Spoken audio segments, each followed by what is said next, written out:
Assalamualaikum warahmatullahi wabarakatuh. Selamat pagi anak-anak. Bagaimana kabarnya hari ini? Semoga semuanya selalu dalam keadaan sehat walafiat. Baiklah anak-anak, pada hari ini kita bertemu lagi pada pembelajaran Bahasa Indonesia materi teks laporan hasil observasi. Kompetensi dasar yang akan kita pelajari adalah 4.2. Mengonstruksikan teks laporan hasil observasi berkaitan bidang pekerjaan dengan memerhatikan isi dan aspek kebahasaan baik lisan maupun tulis. Untuk indikatornya, 4.2.1 membuat kerangka teks laporan hasil observasi. 4.2.2 mengonstruksi teks observasi sesuai dengan kerangka yang sudah dibuat. Tujuan pembelajaran yaitu peserta didik mampu untuk membuat kerangka dan mengonstruksi teks laporan hasil observasi dengan penuh kejujuran, cermat, disiplin, dan tanggung jawab.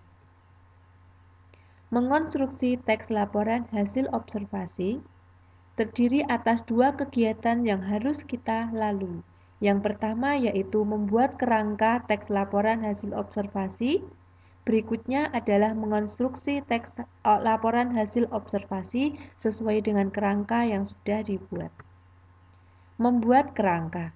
Membuat kerangka itu dilakukan dengan melengkapi gagasan pokok dengan gagasan penjelas.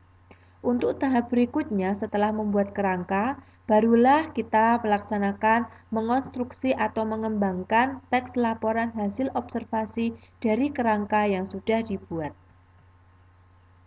Untuk menentukan gagasan pokok dan gagasan penjelas, yaitu kalau gagasan pokok berupa ide pokok atau kalimat utama. Gagasan penjelas berupa gagasan yang berupa penjelasan dari gagasan pokok. Dua gagasan tersebut nantinya akan digabungkan, kemudian dikembangkan menjadi sebuah paragraf yang utuh. Paragraf jenisnya ada 3, yaitu paragraf deduktif, paragraf induktif, dan paragraf campuran. Paragraf deduktif yaitu gagasan pokok yang ada di awal paragraf, kemudian paragraf induktif yaitu gagasan pokok yang ada di akhir paragraf. Paragraf campuran terdiri dari 2 macam. Yang pertama, deduktif induktif, yaitu gagasan pokok yang berada di awal dan di akhir paragraf. Yang berikutnya adalah induktif deduktif, bisa juga disebut dengan ineratif, yaitu gagasan pokok yang berada di tengah paragraf. Langkah-langkah membuat kerangka teks laporan hasil observasi.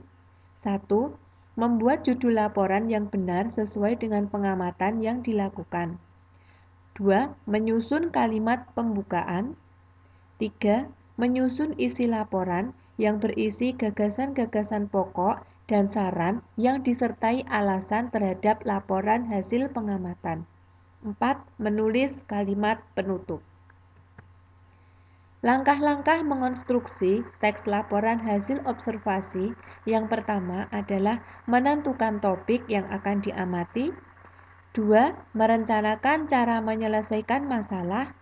3. Melakukan pengamatan sesuai masalah yang ditentukan. 4. Meneliti ulang hasil dari pengamatan. 5. Membuat kerangka laporan hasil observasi.